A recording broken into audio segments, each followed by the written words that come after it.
Welcome, fans, once again to KB's Unemployed show, the only show on the internet where you can sit at your job and watch a guy who doesn't have one anymore. What will KB do today? Change guitar strings, perhaps? Grade papers? Worry about his future? Who knows? The only thing we know is it's guaranteed to make you question your intelligence, simply because you're watching it. So sit back, relax, and enjoy the unemployed lifestyle of KB. The pods are now open. Look at my cat. Look at my cat. Look. I like to study about the world cities and airports. KB brings just great instincts. That's what you love about him. That boy ain't right. If Andy yearns for Brenda and Brenda cares about Charlene, who pines for Andy, the three of them form one of these. Kara. What is it, threesome? No. Taste the biscuit. Taste the goodness of the biscuit. Lesbians. It's what makes a Subaru a Subaru. I don't mind a bit of bush. 37 in a row? Shut the up, okay? Shut the up. Do you want to start drinking? Yes. You know I'm gonna have to go for 420, Bob. Cheez-Its! Cheez-Its! Cheez-Its! Light this candle. He's right. Let's light this candle. Light the candle. Are you ready for it? And that candle is blazing hot. Hey, I'm here again with another episode of KB's Unemployed show. I'm still unemployed. We're in day 51 of unemployment. And hopefully I've got the whole technical difficulty thing figured out because it was kind of a ship show yesterday. But I think I've got it now. So we should not have a problem whatsoever.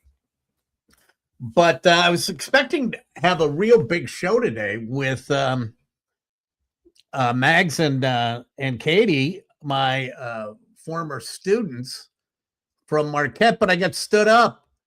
I always said, I kind of like to teach college because it makes me feel like I'm in college again. And getting stood up by co-eds makes me feel exactly like I'm in college again. And so nothing, I got completely ghosted. And I said, hey, this will be fun. Just come on in, hang on. I'm going to ask you about school and this and that.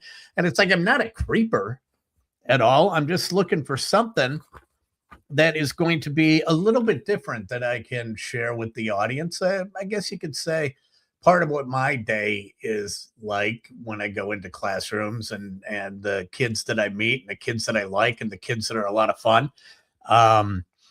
And these two happen to be a lot of fun and they were all down for it. And then all of a sudden, nothing.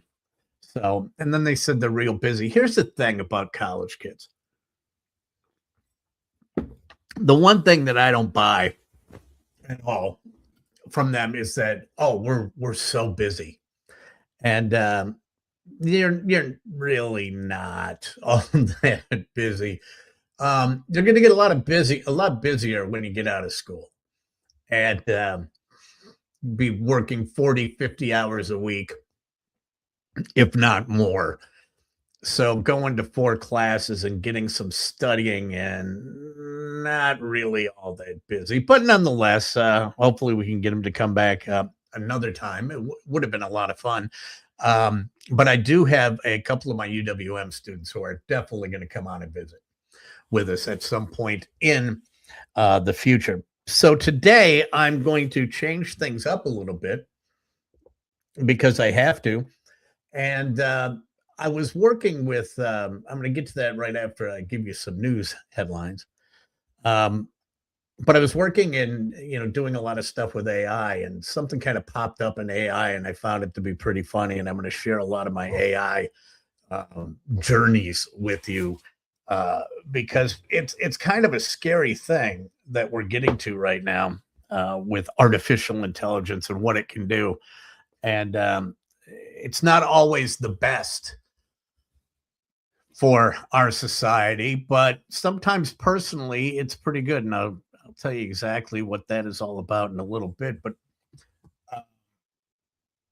let's see. Doug says, is that a gold record behind me on the wall? No, that would be over on this side, Doug.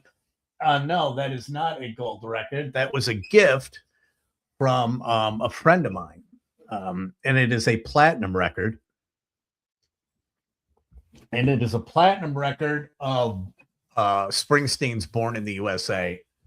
And it was, let me take a look.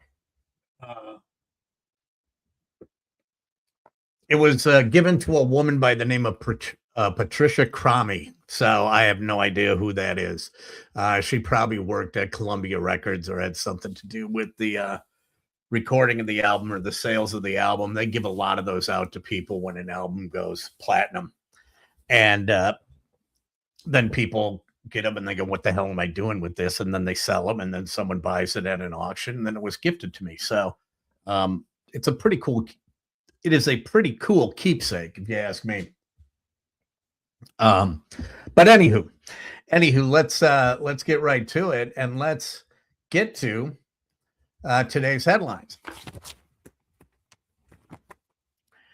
And today's headlines start off, and we're going to go to LA, where Sydney Sweeney is in a lot of hot water over a bold publicity stunt for her new lingerie brand. And just hats off to Sydney Sweeney for venturing into the world of lingerie. I think we all needed it. But what she did was she climbed the H in the Hollywood sign under the cover of darkness. I don't know if H had any significance. It may have, but she climbed the H in the Hollywood sign under the cover of darkness with a crew filming the entire thing, and then strung up bras from her new bra line, which is called SYRN. CERN. I have no idea how you would pronounce that. But it is backed by Jeff Bezos, who's got, I would, if I had his money, I'd throw $500,000 at Sydney Sweeney to sell bras. I would have no problem with that.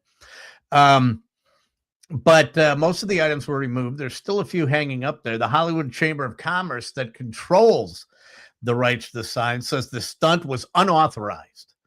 Issued a statement: no license or permission was requested or granted for commercial use or access to the sign.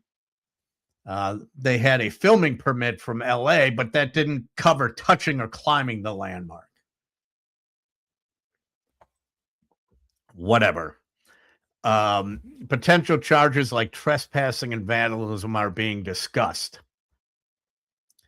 She posted a stunt of the video on Instagram, but has not addressed the backlash as of yet. So LA is up in arms about Sydney Sweeney hanging bras on the Hollywood sign.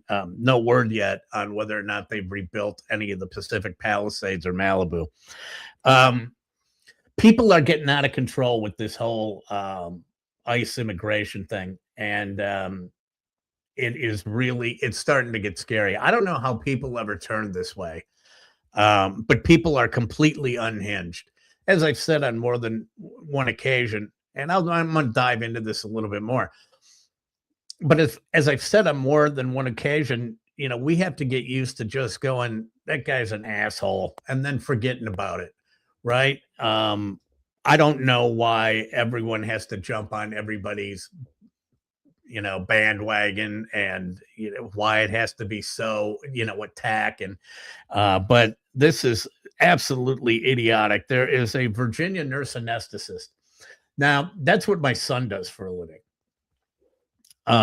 But this Virginia nurse anesthetist at Virginia Commonwealth University says Melinda Cook is no longer employed. And this is where people get stupid, because she appeared in TikTok clips suggesting demonstrators carry syringes loaded with a paralytic medicine to use as a deterrent against ICE agents. She encouraged people to spray agents with a poison ivy mixed in water, and suggestion women go on dates with immigration officers to tamper with their food and drinks using laxatives. Going out, you're in the medical profession. She was fired immediately, which rightfully so, but she's in the medical profession, and that's absolute craziness, because thank you. Jacob in advance says Sren is pronounced siren. Okay, great. I appreciate the clarification there. VCU use of the comments were highly inappropriate. It notified authorities. She was fired immediately. So far, no criminal charges have been announced, but I have a pretty good idea of how much a nurse anesthetist makes, and it is freaking sick. And you got on TikTok, shot your mouth off, which was totally unnecessary. She threw so much freaking money out the window. And she looked pretty young, too, in her early 30s. And I know what it costs to go to become a nurse anesthetist. So she threw probably a couple $100,000 in a salary out the window and is going to be sitting with a couple of $100,000 in student loans. What an idiot. It's like, people, we just got to back off on this stuff, man. We just have to back off because it's just not, it's driving me crazy, to be perfectly honest with you. I'm kind of glad it's cold out because I don't have to go out and deal with anyone. We're going to go down under now to Australia, where an Australian by the name of Jay Vine secured his second. This would be the Australian, what is it? The French. What the hell is it? The Tour de France. This would be the equivalent of the Tour de France, the Tour Down Under. He got his second in 3 years in Sunday's final stage. And he was one of the people among several riders who collided with two large kangaroos that came into the road when they were about 61 miles from the finish line. He hit the backside of one kangaroo, forced him to swap bikes twice before rejoining the pack. He maintained his 1 minute and 3 second lead and to claim his victory. And but he did end up winning, which it's interesting because it was the final stage. And in the Tour de France, it's like the winner wins actually the stage before and then rides the whole final stage in first place, and they just kind of drift behind him and go into finish up the race. So you win it the day before, but apparently not. He was still 61 miles out and had to swap bikes and make the race to the end. And then finally, in something that I wish I knew at the time, or I wish they would have done this, or maybe I don't wish they would have, but Yale announced that it's going to make a major move on college costs. Okay, everyone is talking about how expensive college is, right? And, what kind of had me bothered, because I had loans that I helped pay off for my son. What had me bothered with the student loan thing was when, Biden was coming out saying, we're going to forgive all these student loans. He's just currying favor, because, we're going to wipe out X amount of loans for these people. Well, those people are out of school, right? So all you basically were doing was just clearing the deck of a bunch of old loans. And it's like everyone felt good about it, so they'd vote for you. But the fact of the matter is every kid that was sitting there in college at the time was in the same soup, right? And but Yale says, no, we're gonna make a major impact on college costs rather. And what they're going to do is Yale, yes, is rolling out free tuition, starting with this fall's incoming class. Now get this, wait till you hear these numbers, who is getting free tuition. Newly admitted undergrads coming in the fall, earning $100,000 a year or less. So a family, if your family is earning $100,000 or less, you can go to Yale paying absolutely nothing for tuition, room, or board. I'm unemployed. I don't make any money right now. I'm thinking of going to Yale. I really, really am thinking of going back to school and going to Yale. I mean, think about it. No tuition, no room, or no board, under $100,000, $100,000. Now, I understand that financially the world has changed significantly and college is expensive, but $100,000 is nothing to sneeze at, right? You should be able to, to get, to secure some loans or to get into maybe a university that isn't as costly, but under $100,000, they will pay nothing. Students from families making under $200,000 won't pay tuition either. No tuition, but they might have to cover housing and other expenses. Yale's sticker price, their tuition right now, is over $90,000 a year, 90 grand, which is craziness.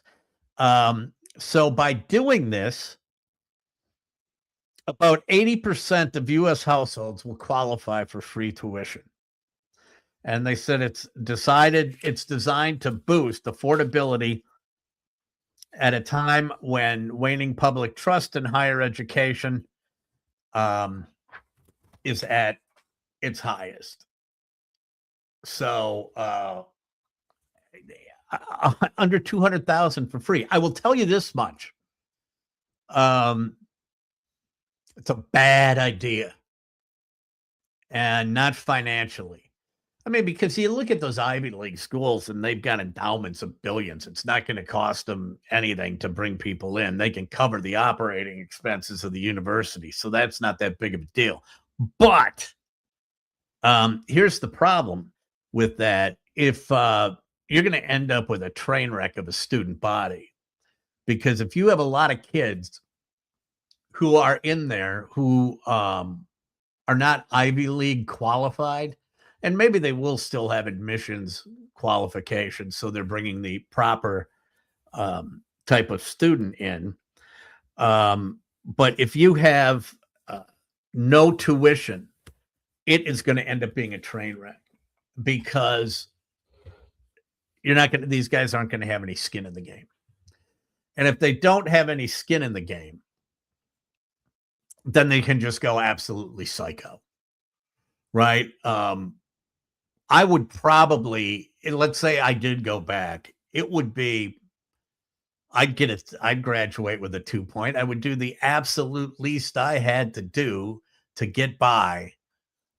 Even if I was in of college age right now, I'm doing the absolute least I had to get by, and I'm just going to go out and party. I'm just going to go out and run it hard. Now, Yale is in New Haven, and I had a client out in Milford, Connecticut, which was right next to New Haven, and New Haven is hardly a rockin' area, but you're not that far from New York.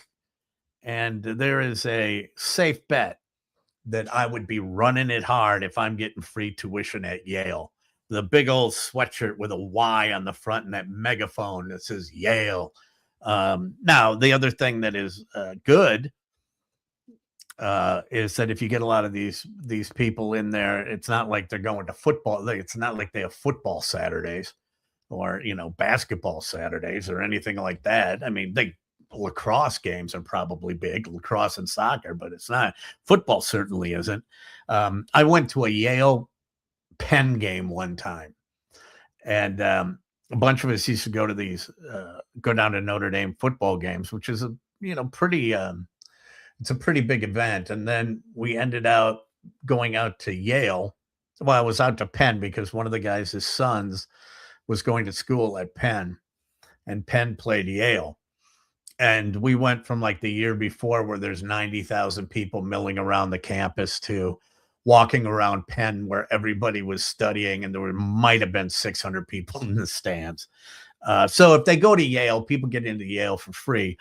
It is not going to be that expensive, or it's not going to be it's not going to work out well. It's just not going to work out well. And that is the news. I'm going to give you the sports, but I can't.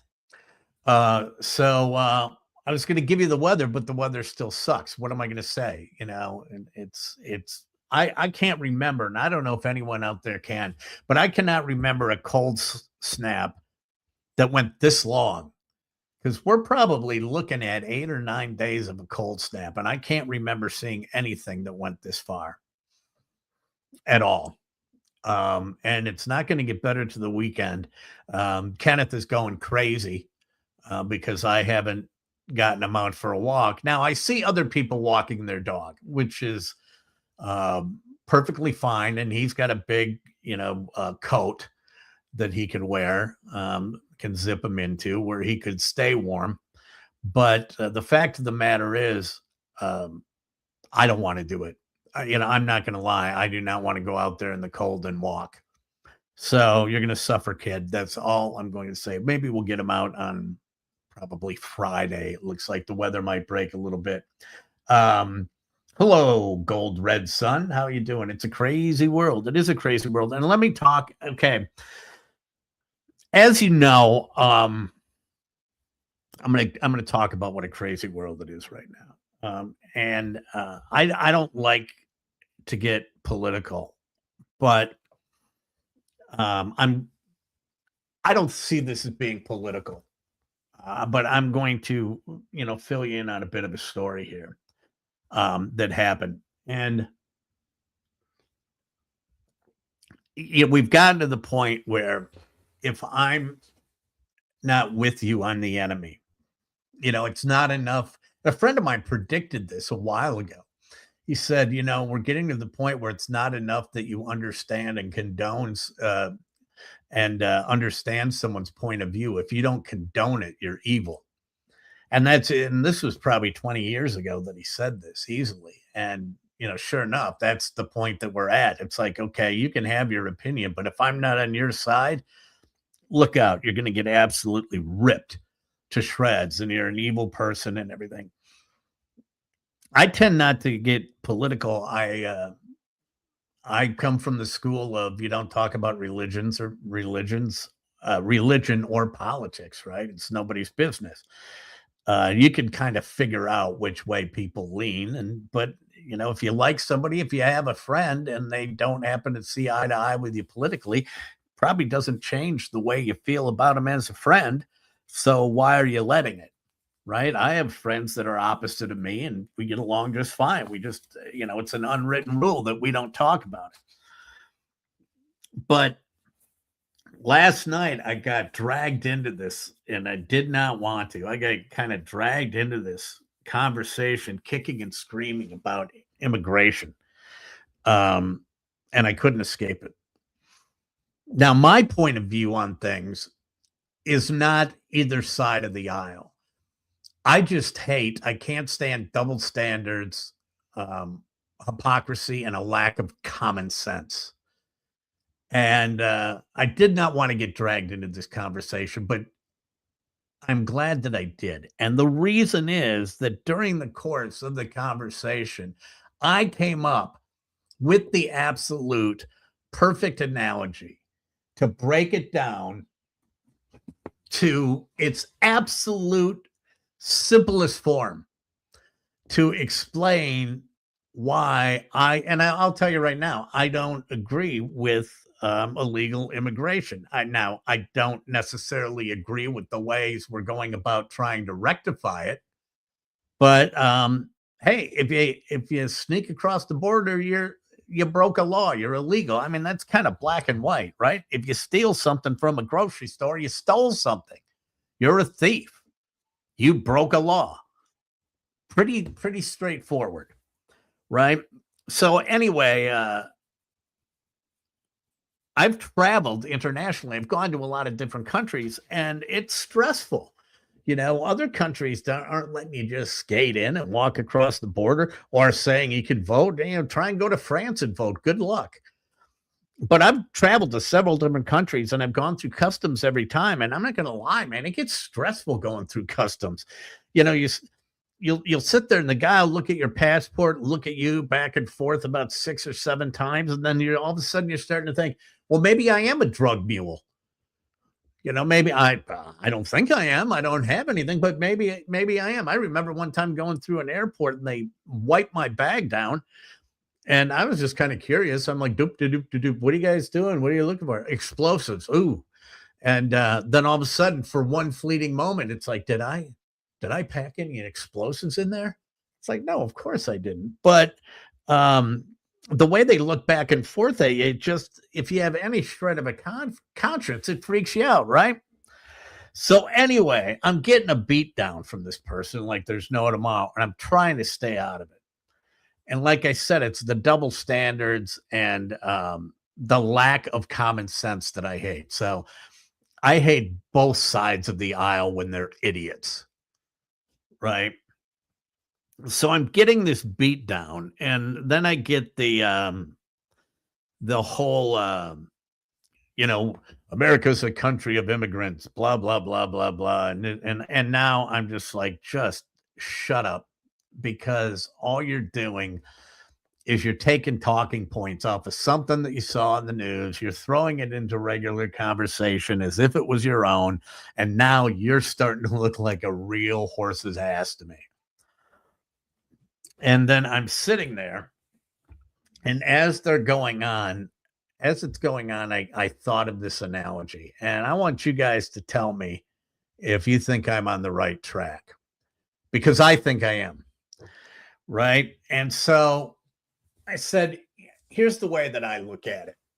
I bust my ass. Well, I mean, I used to bust my ass. I'd be willing to go back and bust my ass if I could find something to do, but I don't have anything to do. So right now, I'm formally ass buster, if you will. And I used to bust my ass, and I have had to pay tax. I've had to pay taxes every freaking year. Every single one. It's a couple of $1,000s I have to throw into the government. I don't care how much I pay an accountant. I cannot get around it. You know, I have no idea. And it's just a pain. It's just a major league pain in the ass, right? And I don't really deliberately live off the government, if you will. So I bust my ass and I said, okay, here's the way that I see it. I go, let me put it in real common terms for you. I go, you got a buddy who gets divorced. And your divorced buddy comes by and his wife throws him out. And he's got nowhere to live. So your divorced buddy comes by and says, hey, you know what? I can't go back home. My wife threw me out of the house. Mind if I stay with you for a while? I won't be here long. I'm just going to come in. I'll stay. And, if I have to go longer, we can split the mortgage, split the rent, whatever it is, if I have to be around a little bit longer. But you mind if I crash here? And you're like, and let's say his buddy that he's going to, he wants to live with, is married. And he goes back to his wife and he says, hey, listen, Tom's fallen on hard times. His wife threw him out. And can you mind if he crashes in the guest room until he gets back on his feet?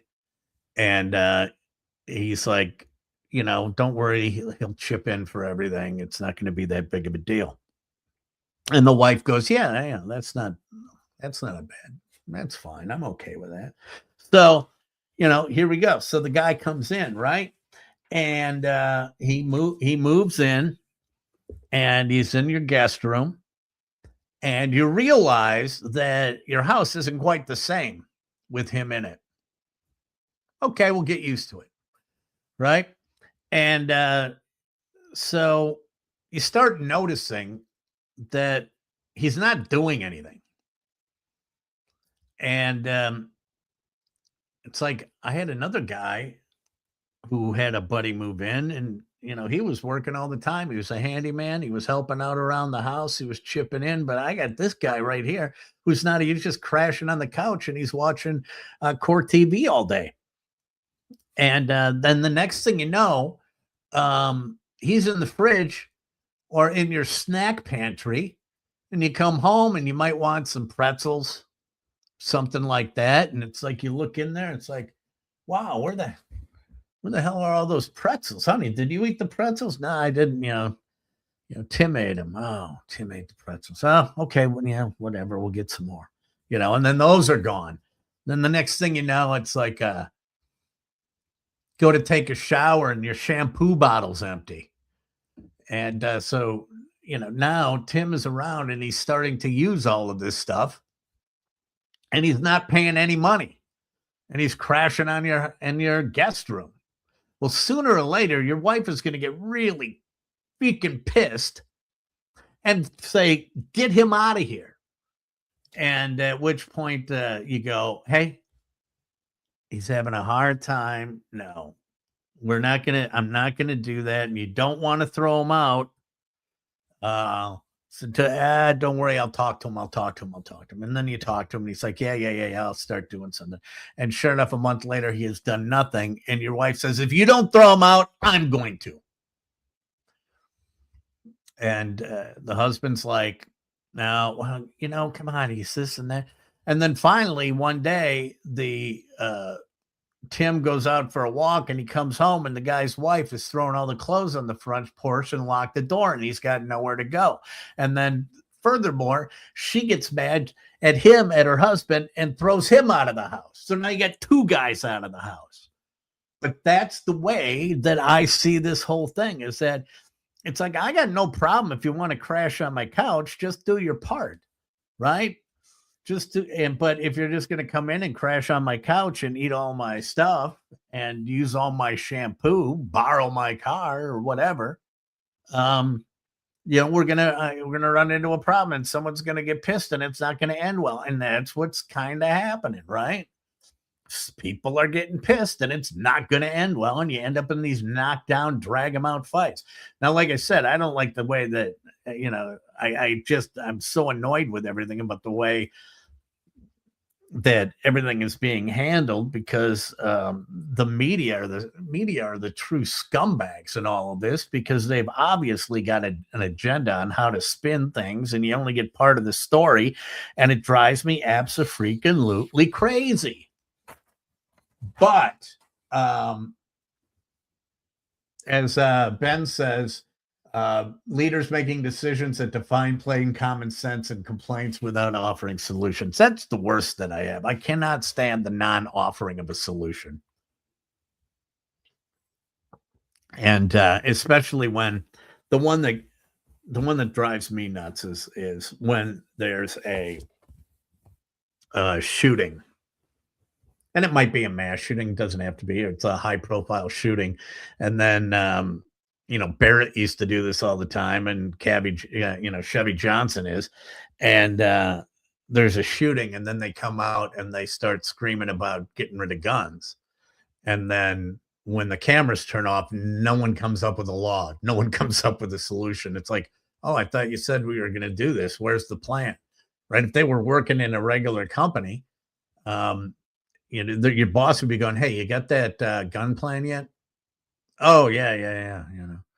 And that's what drives me crazy. I don't care what side of the aisle you're on. I don't care what you stand for. Number one, plant your flag wherever you want. I don't really care. But don't be a knob about it. Don't be an absolute idiot. Don't follow things blindly.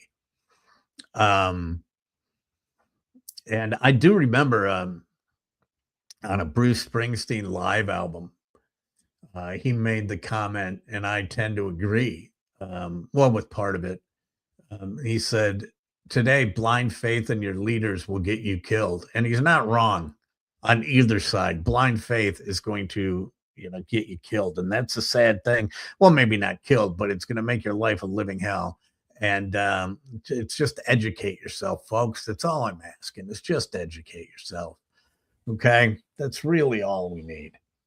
So it brings me to today. I'm going to be looking over at my computer here quite a bit, simply because I'm going to talk a little about AI. We cannot believe anything anymore because of AI, and I've been playing around a lot with it. As a matter of fact, a lot of the stuff that I use is AI generated. And I actually teach my kids how to use AI. And the way that I go about it is I kind of shock it into them. Because everybody on the campuses are like, oh my God, AI, academic integrity. They're going to use it and they're going to plagiarize. And well, my kind of approach of it is, it's going to catch up to them, right? I'm not hiring them. So if they want to do that, that's fine. They're just hurting themselves in the long run. But, how do we handle AI? Academic integrity.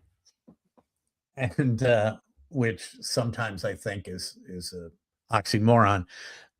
But I kind of put my head to it. And I said, well, how are we going to deal with AI? What are we going to do? And so I leaned into it. And I'm I'm teaching in the advertising field. So what I told students, I gave them an assignment and I said, here's what I want you to do. I want you to go, and I give them a product. I want you to go and create an ad using AI. And I want you to use only AI. That's AI to write the headline, AI to do the imaging, AI to do the logo, whatever it is. Everything you do, I want you to only use AI. I want none of your thinking involved. Only AI. So, and they come in and I said, print it out and bring it in. And so the students print it out and they bring it in and they put them out over a table and we stand around the table. And I say to the students, okay, of all these ads that you did with AI, which ones do you think are the best?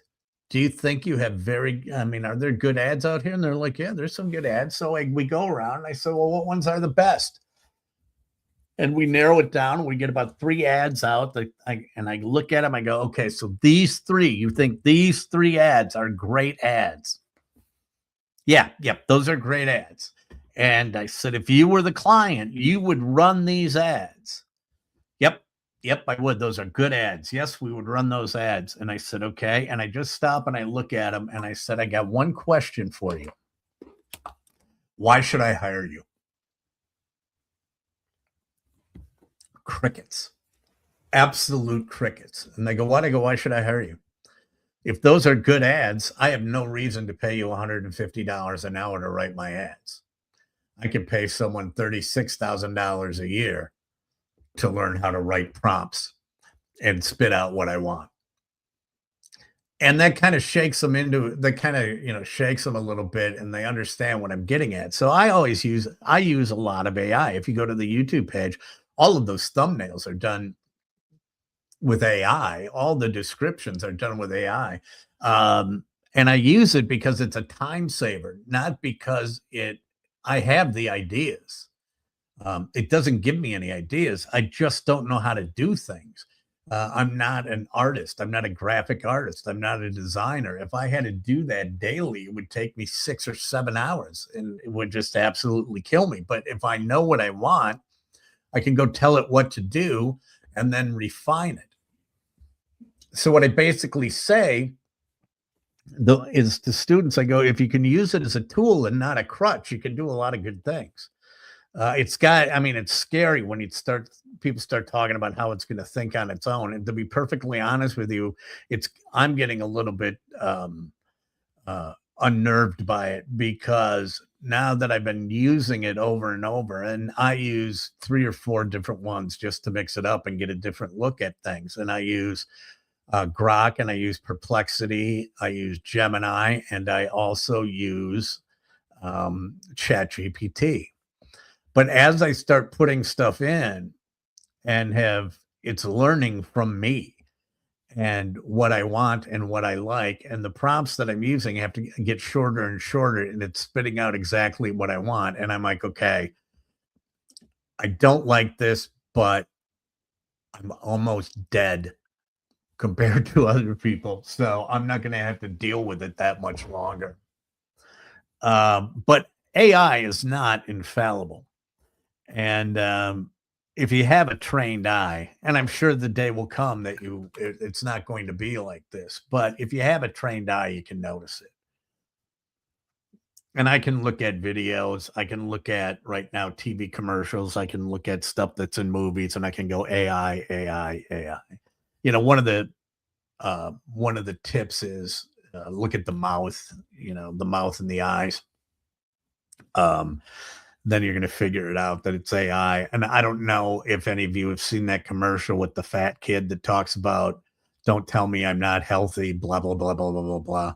And it's he's just staring straight ahead at the screen. That guy doesn't exist. That's a total AI character. They type in the script, boom, they spit it out. And it's done. So it's a lot cheaper than anything else, right? But I do use a lot of AI. So this morning, I was using AI to pull some things together.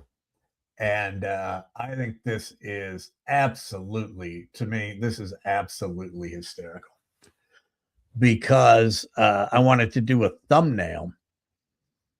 And I did it within another program that was different than the one that I used for the thumbnails. And the one that I used for the thumbnails, it spits out a image of me that is pretty true to life. I mean, it might change things a little bit, but they're barely noticeable. It's still, rings very true, and it still is the same as the image that I put in.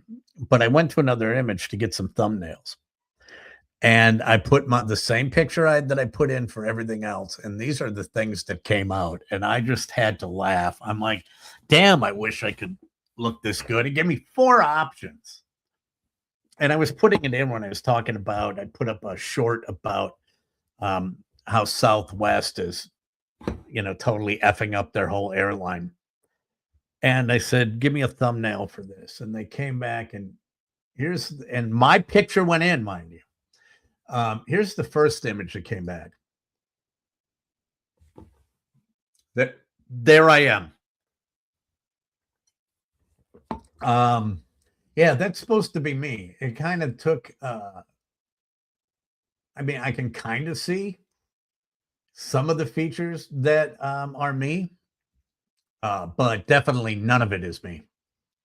At all. I suppose there's the jowly thing, which reminds me I've got to get back on my diet because I had lost that. And now I'm up 8 or 9 pounds and it's back and I feel horrible about myself. But that's neither here nor there. And it's none of your problem. It's none of your problem. It's my problem. And I shouldn't be dropping it on you. So this guy is supposed to be me, not me.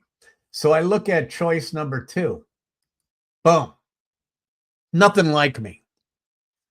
Looks absolutely, this is absolutely nothing like me at all. I don't even wear those glasses. I don't know who that is. I don't have brown eyes. I don't wear glasses that are that design. Absolutely no clue. No clue. But that is supposed to be me. Let's go to number 3. Let's see how they really went unhinged on this. And there's number 3. That's not even close to being my kid. But that's what came out. I put my image in and that's what came out for AI right there. That guy there, he's got to be what, 34? Maybe 34, 35 years old, has literally no gray hair. And the one that they almost got close, they kind of got close, is this one. And that's not bad. Right? If you take a look at it, that's really not, that's really not that bad. It's kind of, it's kind of close. Face is a little bit thinner. That's the same shirt and cardigan sweater that I was wearing yesterday. So that is a little bit better. But yeah, there's nothing. AI is nothing like anything that has. We are going to be in big trouble because we're not going to know what to believe or what not to believe. And I told someone when all this AI is starting, I go, you think we have unfair elections now? Just wait. If people are going to be messing with elections because you're not going to know what to believe when those political ads start coming out. And it is going to be an absolute nightmare. And we are going to be at the mercy of whatever politician has the best AI team. And has nothing to do with us. And that is incredibly unfortunate. When do I expect AI to be ready to pull off Project Bluebeam? Bluebeam. I don't even know what is Project Bluebeam original K. I don't even know. Fill me in on that. Educate me, because I am pretty much clueless out of that. But I'm going to show you some other things that I did with AI, which I think are kind of funny. When I was doing the previous radio show, I was messing around with AI to see how we could use it for social media promotion. And Drew and I had there was kind of a snarky, sarcastic, immature, sexual innuendo type of a feeling to the stuff that we did. So I went full on misogynistic and started creating stuff that we were going to use. When they threw us over to digital, I was going to start dropping this into the YouTube feed, because when they were doing the YouTube feed, what was going on in between commercials, I would watch the numbers of people who were on, and they would leave when it went to the commercials. So I'm like, okay, well, I better put something there that's going to entertain them so I can retain the audience for 4 or 5 minutes. So I was going to start messing with AI. And here's one that I created. I don't have daddy issues. I have Drew and KB issues. Ain't that the truth? Right, don't have daddy issues. She's got Drew and KB issues. I don't have daddy issues. I have Drew and KB issues. As you can see, incredibly smart ass, and right in, that's right on brand for Drew and I. So then I'm messing around, and I just put some random things in, like, hey, show a girl in cutoff jean shorts and a summer top climb.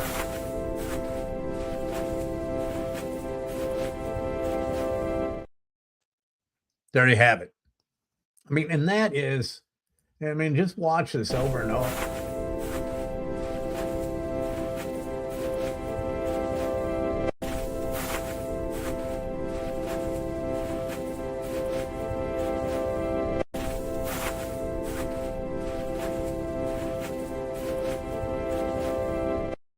That one.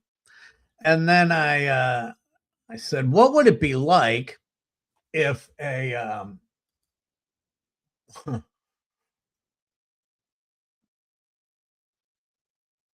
where we go. Okay. Project Bluebeam suggests a staged alien invasion or divine event using advanced technology to manipulate human behavior. They've already used technology to manipulate human behavior, and it was called COVID. I was all over saying it was a social engineering thing, and people said I was an idiot. And it's like, again, believe what you want, but this is where I summed up the whole COVID thing when I said this is all bullshit. And the reason is, if we had a worldwide pandemic that required all of us to be vaccinated to protect humanity from dying, you wouldn't leave it in the hands of a guy at Walgreens with a Sharpie, right? I mean, that's the whole thing. You better show your vaccination card. It was some guy at Walgreens and wrote a Sharpie on a card, and that's what it was. Here, you're vaccinated. That was the proof. You mean we didn't have any computers? You didn't have a computer database, for Christ's sake? So that's when I knew that was crap. But Project Bluebeam, to be perfectly honest with you, I don't put anything past anyone anymore with this stuff. Simply because humans are gullible and people know it. And I don't want to say we're gullible. I don't know if it necessarily we're gullible, but we want to believe things, and we want things to be right. And sometimes, and you add to the equation that it's really hard to think on your own sometimes, and that's a dangerous combination. But Project Bluebeam, they did it.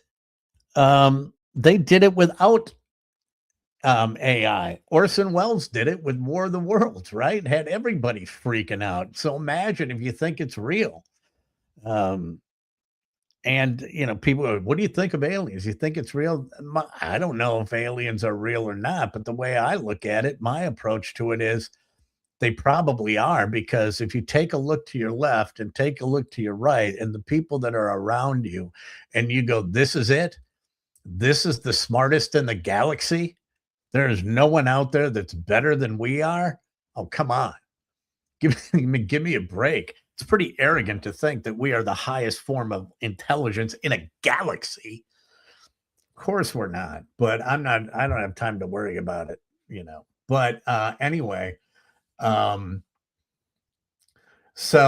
Freedy says using Chat GPT. I use Chat GPT, Perplexity, Suno. There's one OpenArt AI, Grok, Gemini. I'm curious, and that's I'm not going to be an expert in this, but I just like to goof around and play with stuff, and I like to see what it can do and how far I can push it. And that's kind of the way that I am with this. But Chat GPT or some of these have its drawbacks, because I was trying to get a picture to do something, a woman from a 1950s like a Life magazine cover, and I was looking for something, and I did get a very attractive woman, but this very attractive woman is apparently eating her own twin. And if you take a look at that, I'm like, well, that's not really working, is it? I mean, we got a bit of an issue there with that. So it does have its shortcomings. When I went down here, I'm going to give you a few more videos. Just things pop into my mind. How about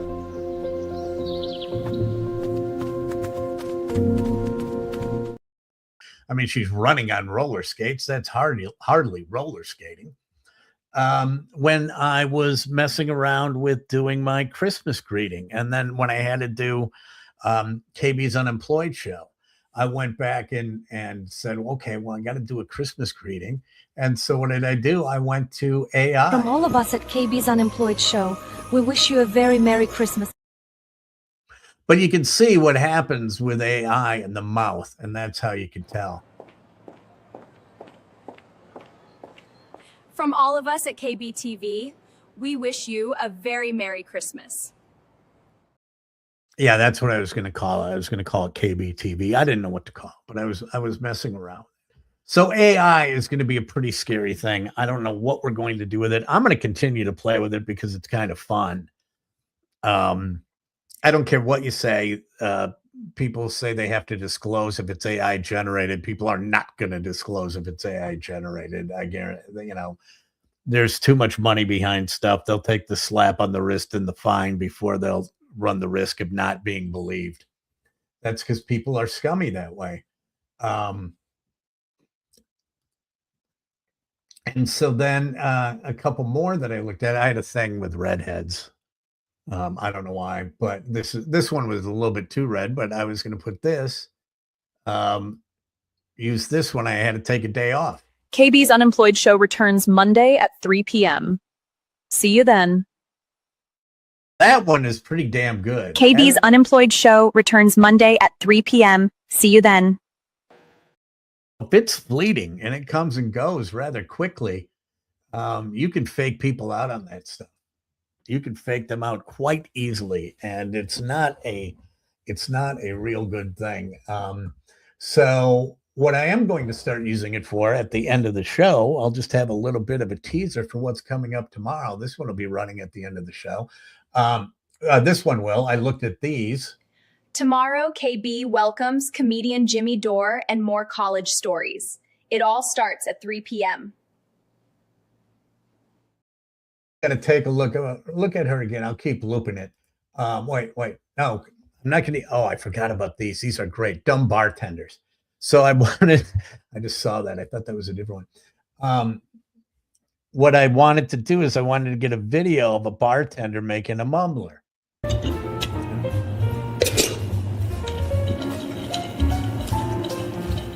There you are. Simple, smooth, and a little sweet. Enjoy.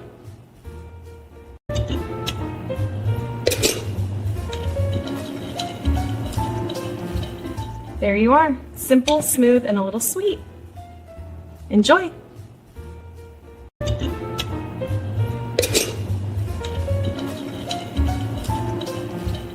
There you are. Simple, smooth, and a little sweet.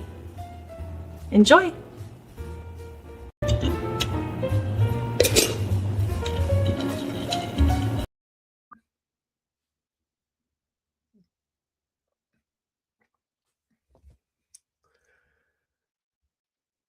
It's like, damn. Okay, we went from 2 ice cubes magically to 4 ice cubes, and someone is literally pounding a pint of whiskey.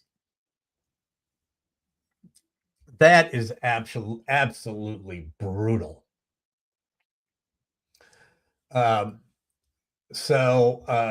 AI is not infallible, but they're going to refine it to the point where you're not even going to be able to tell the difference. I just laugh about that when someone's getting a pint of whiskey. But then, as I said, I was using it for. Tomorrow, KB welcomes comedian Jimmy Dore and more college stories. It all starts at 3 p.m. And then I'm like, okay, well, that one's not really working all that well. Let's find, let's see if we can find another one. And this one is kind of working okay. Tomorrow, KB welcomes comedian Jimmy Dore and more college stories. It all starts at 3 p.m. And a little bit more. Absolutely, we'll start using it a little bit more. But that's what you're up against with AI. So that brings us to the point in the show where I do a couple of my favorite things, which is, first of all, what color is the sky on your planet? And today's what color is the sky on your planet story comes to us from Portland, Oregon. And a couple of weeks ago, my top 5 list had top 5 groups of people who need to be deported immediately. Of course, satirically speaking, and it was tongue in cheek.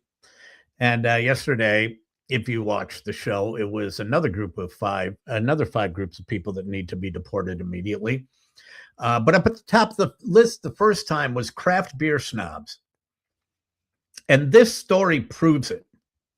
There's a brewery in Portland called Breakside Brewery that has teamed up with Columbia Sportswear for a limited edition brew that's getting a lot of attention. It's a light lager called Nature Calls.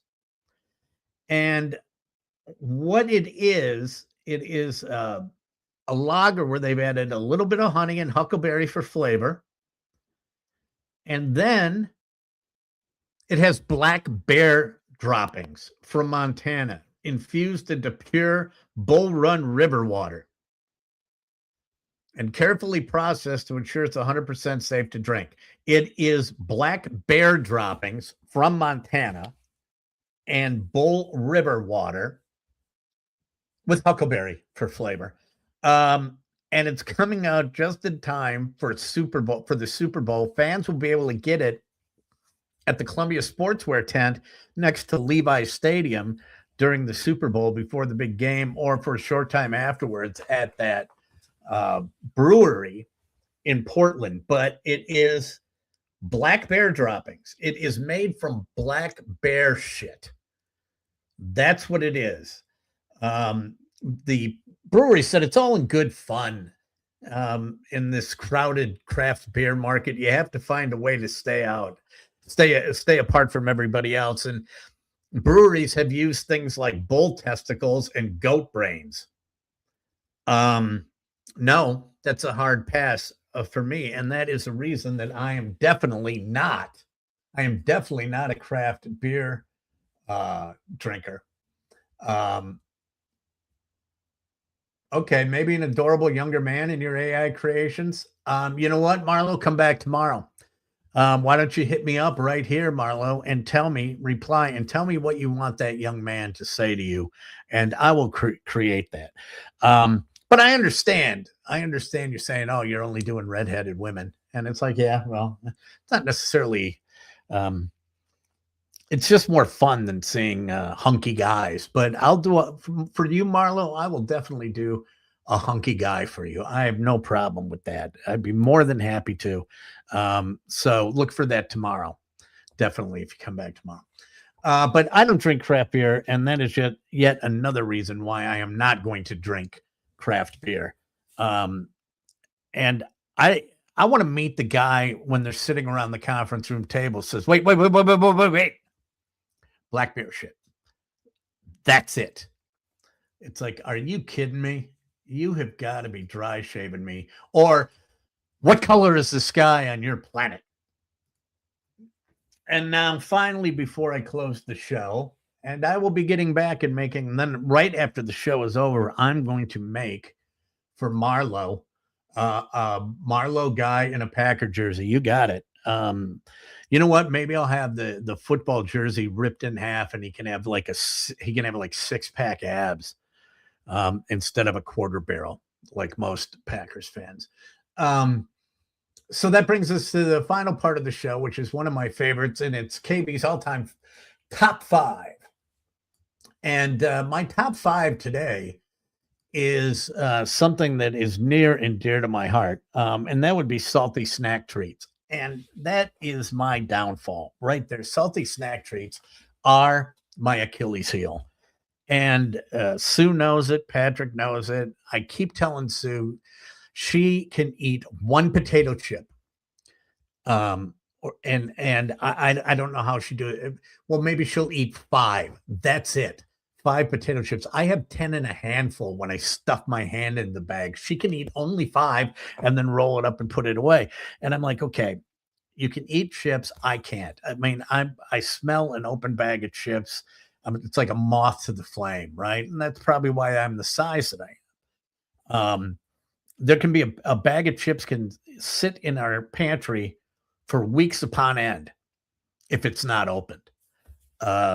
In fact, there's probably some wavy lays in there right now that aren't open, that are sitting there. And I won't touch them. But as soon as they're open, they're mine, right? It's all over. It's game on. And I keep telling her, well, let's go get those little bags. We'll go to Costco. We'll get the little bags. I don't like those. It's like, okay, well, you're rolling the dice on this because they could be gone. But what I did was I'm doing my top 5 right now, my all-time top 5 worldwide snacks that are cheese-based, processed cheese-based snacks. Okay. And that's not like Merck's cheese or anything like that. I'm talking in a bag, that kind of a cheese snack. So let's go with my top 5 cheese snacks right now. We're going to start at number 5. And number 5 is Cheetos White Cheddar Puffs. Cheetos White Cheddar Puffs, of course, for the discriminating cheese snack lover. With that, they're just a little more upper crust. It's the white cheddar with hints of white cheddar in there. And, but they're good. I don't mind the cheese puff at all. And I like the Cheetos cheese puff. I just happen to really like the white cheddar cheese nachos. Not as cheesy as the other one, just notes of cheese, a little bit of notes of white cheddar cheese. Coming in at number 4 is the cheddar goldfish. Now, here's the thing about the cheddar goldfish. The cheddar goldfish started out, was just the goldfish, right? And it was the plain goldfish, which is just basically a saltine in the shape of a goldfish. Then they went to the cheddar goldfish. Then all hell broke loose, right?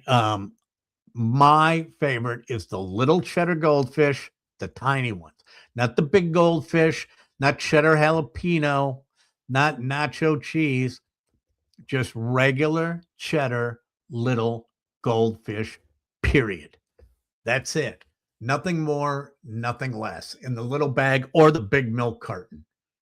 That would be coming in at number 3. Coming in at number 2 is the regular crunchy Cheeto. I think the original Cheeto. Don't give me any of the flaming hot or super flaming hot or Satan's ass flaming hot Cheetos. Just a regular crunchy Cheeto. Plain and simple. I know they're bad for you. I know they are engineered. They're engineered with things that make people crave more of them.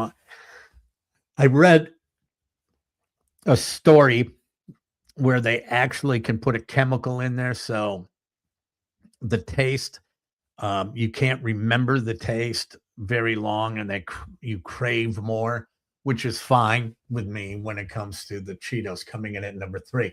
Coming in at number 2, Buddy Squirrel cheese popcorn. Not Garrett's, not anything out of a bag. It's got to be like the Buddy Squirrel. For the longest time, Pick and Save, prior to COVID, was doing big things of cheese popcorn. They were making it in the store, and it was fantastic. It's got to be just buttery and cheesy, to the point where you almost have to put on surgical gloves to eat it, because you're not going to get the orange off for quite some time. But the Buddy Squirrel cheese popcorn is the best. Check out images of police officers in Milan, Italy. Okay. Maybe I'll put a Milan police officer in a Packers jersey for you, Marlo. Let's see here. And then coming back, and we're going to number 1. And the number 1 greatest salty cheese snack is, and you should know this already if you listen to the show open, it is the Cheez-It. Cheez-Its are the absolute best. Cheez-Its are the GOAT. Okay. And not, okay, I don't want white cheddar Cheez-It. I don't want the Cheez-It crisp ones. I don't want the big Cheez-It. I'm talking the little square Cheez-It. You don't change the flavor. You don't mess with it. In fact, when I would go to Phoenix for a week for business, I'd stop at Costco and get a bottle of Kirkland vodka and a big, huge box of Cheez-Its. That's how I lived out there. The regular Cheez-It, that is my Achilles heel. And that is my number 1 salty snack, is easily the Cheez-It. So Cheez-Its, Cheez-Its, Cheez-Its. That's right, Jacob and a man. You know what maybe tomorrow I'll do is I'll show you where I found that, if I haven't done that already, because it's incredible. One of the funniest things I've ever seen on the internet. And even to this day, I've seen it probably 1,000 times, and I still go back and it makes me laugh. But coming up tomorrow, if you make it back for the show, I got a friend of mine. I have no idea what we're going to talk about, but he's gotten a pretty big following on YouTube. They have a Reddit category for him, and they like to shred him apart. He does have a YouTube channel, Jimmy Dore, who I've known going back about 35 years when we both started out doing stand-up together in Chicago. He went to LA, got successful. I stuck around here, had pretty good success on the radio, I guess you could say, until they said, we don't want you on the radio. But Jimmy is going to be on with us tomorrow, and then I'm going to give you an update on what day 2 was like in class, and I'll have another top 5 for you. And don't forget, we're going to have Marlo's AI-generated Milan police officer in a Packers jersey. I will not forget about you, Marlo. I'm going to do that right now. So until I see you tomorrow, all I can say is make good choices. Tomorrow, KB welcomes comedian Jimmy Dore and more college stories. It all starts at 3 p.m.